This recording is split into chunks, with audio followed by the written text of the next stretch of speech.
Hi guys, happy Tuesday, April 28th. I hope you guys are having a good week so far. I know it's only Tuesday, but you might be already having some emotions about this week. We're already into week 5, which is really exciting because that means that we've been doing this for a little over a month now, and hopefully we're getting everything all settled and kind of getting into a routine. So like most of my Tuesday videos, we're going to probably have 3 parts just because it takes a little while to get through the chapter PowerPoints. So let's get started. So listening more than meets the ear. I definitely, when I was making choices about which couple of chapters to take away from our class just to fit into our time period, and I was choosing between 7 and 8. I felt like 8 definitely had more important information, especially when it comes to the act of communicating and practicing those skills, especially when you're thinking about your employability sheet that we did for last week. We'll be doing one again towards the end of this trimester, just so that you can see if those traits have evolved any, and then how they've evolved. And also, just for employability, period, communication is definitely key. So listening defined. First, there's the hearing versus listening. So hearing is, the process in which sound waves strike the eardrum and cause vibrations that are transmitted to the brain. So actually hearing, the noise. Listening, however, is when, to simplify this, when your brain is constructing meaning from the message it is receiving. So there's different types of listening. There's mindless listening and mindful listening. Mindless listening is a valuable listening strategy for many of the messages we receive, because a lot of times we don't need all the information that is coming from the messages. Especially my favorite example from the textbook is when you're listening to the radio and you're waiting for the music to come back on, or you're waiting for the weather to come on. You kind of zone out and you're just listening for those key terms and for today's weather, and then your hearing kind of picks up and you turn into that mindful listening, which is for important messages where you are tuned in 100% because that information is necessary to you. But then again, mindless listening, again, I do want to point out that it isn't always a great thing. It's good for this part of this listening strategy to tune things out that aren't really necessary, but at the same time, what you find necessary and what another person might find necessary, especially if you're mindlessly listening to someone who's close to you and not just the radio, that might not be a great strategy. So the elements in the listening process. So there's hearing, attending, understanding, which has listening fidelity off that, and then responding and remembering. So hearing, obviously, first step, you hear the message, and it doesn't actually have to be hearing as in noise, but it can also be just you receive the message. And then, sorry, I want to open my notes so that I can give you the best. I flipped right to it. Isn't that great? Attending. So that is the psychological dimension, if you will, of it, where you pay more attention to the messages which service your needs, your wants, your desires, and interests. So that goes back to the mindless listening, where you're kind of just paying closest attention to the things that you want to hear and kind of tune out everything else. That's kind of exactly what attending is that we pay more attention to what is most important to us. And then understanding, which is occurring when we make sense of the message, but then off of it is listening fidelity, which is a really important concept because it's the degree of congruence between what a listener understands and what the message sender was attempting to communicate. So the closer that those two messages are, what you understand and what the sender is trying to get to, the closer that those 2 points are, the higher the listening fidelity is. So if you were to make a chart and say, this is the highest point of, sorry, I'm trying to put my hand in the camera. This is the highest point of listening fidelity and this is the lowest point. The closest that you get to understanding the sender's point and what the sender's point actually is, the higher the fidelity is. Make sense? Okay.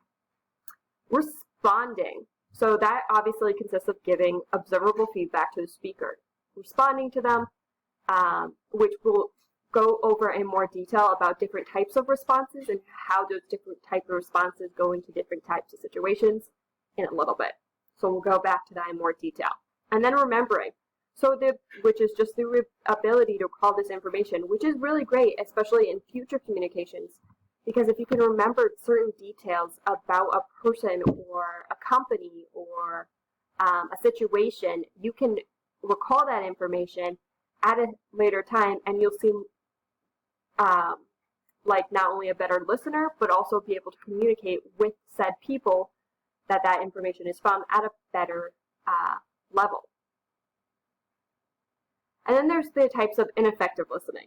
So we've all, I think, been guilty of all of these at one point or another. So pseudo listening is an imitation of the real act of listening, where you're nodding and you're smiling and you're pretending to listen, but in your head you're watching TV or trying to think of something other than what the speaker is telling you.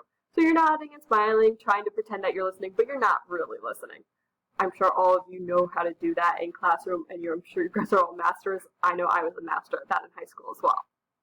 So, stage hogging. That goes into the fact where when people are in a conversation and they try to turn the topic to fit themselves, instead of showing interest in what the speaker is saying, they're trying to one-up them, if you will. Trying to make them seem the most important person in this conversation. And then selective listening, only responding to the parts of the remarks that interest the listener, which isn't always a bad thing. I mean, those are the things that a lot of times when you're conversing with someone that you can bond over. But again, selective listening can be a downside because if you're only commenting on the things that interest you, you're missing out on all the things that really truly mean the most to the listener or to the sender of the message.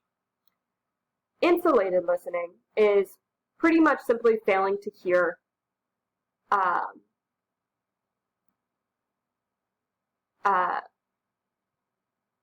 the message that is trying to be sent.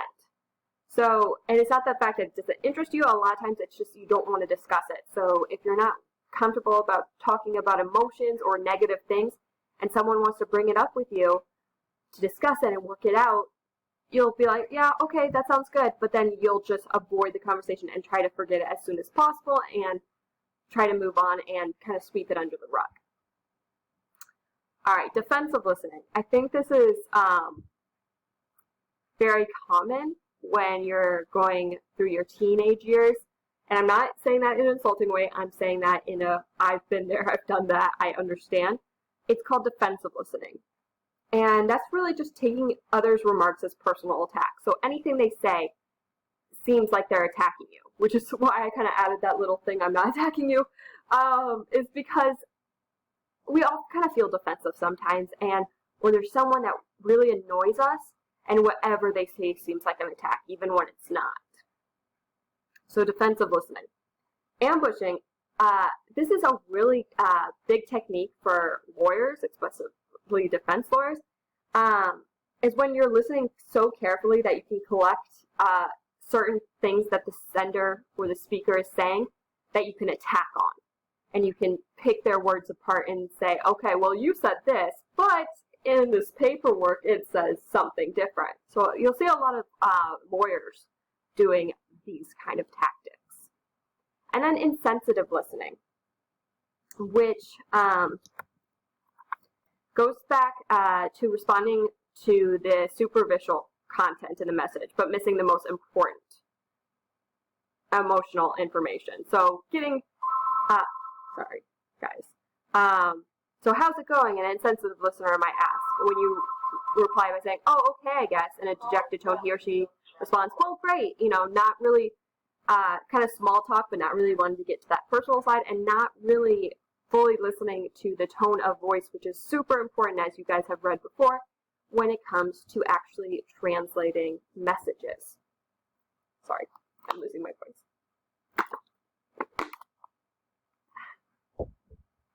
So then we get into the challenge of listening. Sorry, I'm trying to.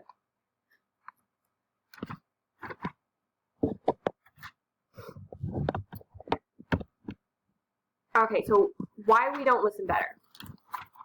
First, message overload, which if you click on this link, which I didn't really want to do, I really suggest that you, oh, is anybody listening? I think I posted this video before. I think I posted it yesterday, or maybe I posted it on tomorrow's, but I definitely posted that video. It's kind of that funny speech. I think that's what I labeled it in our, let me check. Yeah, funny speech video. I posted it for tomorrow, so it doesn't have anything to do with an assignment of any sort, but it definitely can make you understand the topic of message overload, which is just so much information is coming to us at the same time that we're kind of overloaded, and we might drop important information because we're getting so much information at the same time. I'm sure you guys are super familiar with this as we go into online learning, because I know a lot of you have been like, we are getting so many emails at the same time, and I totally understand. So am I. So I totally understand this whole message overload. It seems like all the information is coming to you right now, and you just don't know how to organize it in your brain. And then preoccupation, not paying full attention because you're preoccupied. Even if you're interested in the information, you might be kind of drifting off because something more prevalent in your brain is taking over. And then rapid thought. So that's the idea that we process about 600 human words in a minute. But the human only speaks about 100 to 200 words per minute. So we're getting through these messages quicker than they're sending them. And so that sometimes we drift off because our mind is kind of on spare time. It's taking over this time that is taking them to continue speaking. So you're farther ahead than they are speaking. So you lose important information that they might actually say by being in that not listening mode. Effort. Sometimes it's really difficult to listen, even if you're really liking what is being talked about.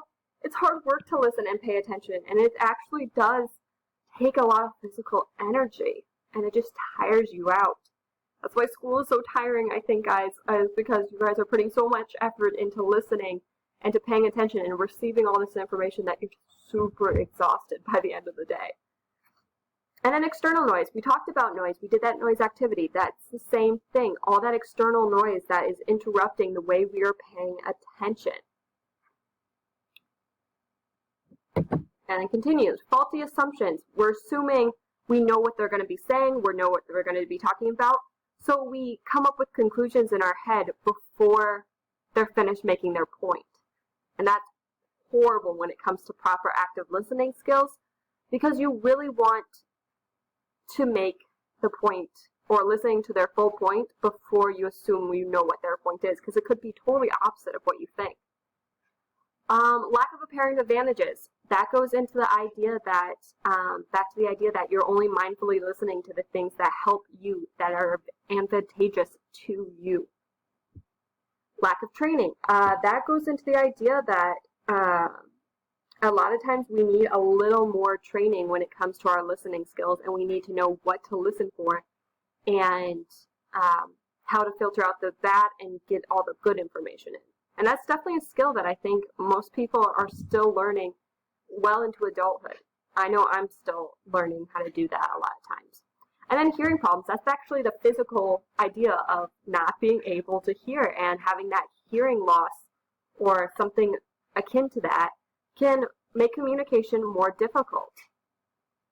Alright, so my 15 minutes on this first part is about to end, so I'm going to end this video. Stay tuned for part 2.